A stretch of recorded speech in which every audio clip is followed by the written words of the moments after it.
Oppo F27 Pro plus Flipkart থেকে order ছিল, আমাকে বিকাল 3:30টার সময় ডেলিভারি দিয়ে গেছে। আমি এখন প্যাকেটটা খুলছি, দেখতেই পাচ্ছেন লেখা আছে Oppo F27 Pro plus 5G।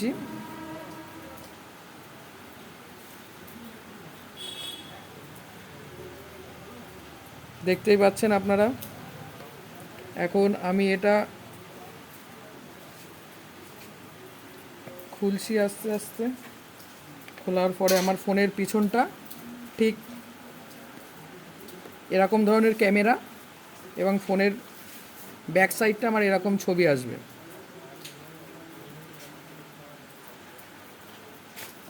ফোনটা যখনই আমি খুললাম দেখতে পাচ্ছি আমার একটা ভাঙা ডিসপ্লেওয়ালা, যার পিছনটাও আমার Oppo F27 এর সাথে মিল খাচ্ছে না। ডেলিভারি বয় দেখে যাওয়া সত্ত্বেও যখন আমি সঙ্গে সঙ্গে ডেলিভারি বয়কে ফোন করলাম, ফোন রিসিভ করলো না। বিরা থেকে জলদি উনি পালালো। আমাকে মিনিমাম আমি 10 বার ফোন করেছি, কিন্তু 10 বারে একবারও রিসিভ করলো না। ও সঙ্গে সঙ্গে দেখেই আমার একটা এমার্জেন্সি ফোন এসেছিলো, সেখান থেকে আমার ফোন করছি, ও দেখেই কোনো রকম আমার ভাগনার কাছে ফোনটা দিয়ে ও সোজা ওই সাইড দিয়ে বেরিয়ে চলে গেছে আমার সাথে কোনো রকম কথা না বলে।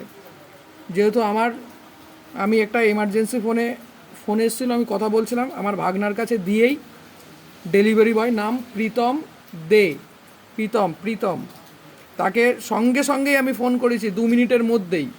আমি ফোনটা দেখা মাত্র ফোন রিসিভ করলো না, ফোন কেটে দিল 2-3 বার, সে পালালো। তারপরে আমার এই অবস্থা। আমি এখন চেষ্টা করছি আমি ওই ডেলিভারি বয়ের সাথে যোগাযোগ করার জন্য। দেখা যাক। এই যে আমার ফোন এসছে, দেখতে পাচ্ছেন আপনারা, স্যামসাং, আর ডিসপ্লেটা এরকম অনও হচ্ছে না। এবং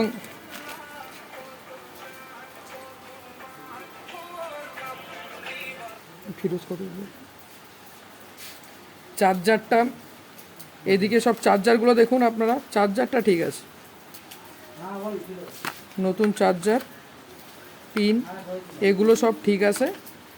কভার, আমার ফোনের কভারের সাথে আপনারা দেখতে পাবেন যে ফোনের যে কভার আছে, সেই কভারের সাথে ফোনের ব্যাক সাইড এবং কভারের কোনো মিল নেই। আমি সঙ্গে সঙ্গেই ফোন করলাম, ফোন তো রিসিভ করলো না, উপরন্তু ফোনটা কেটে দিল।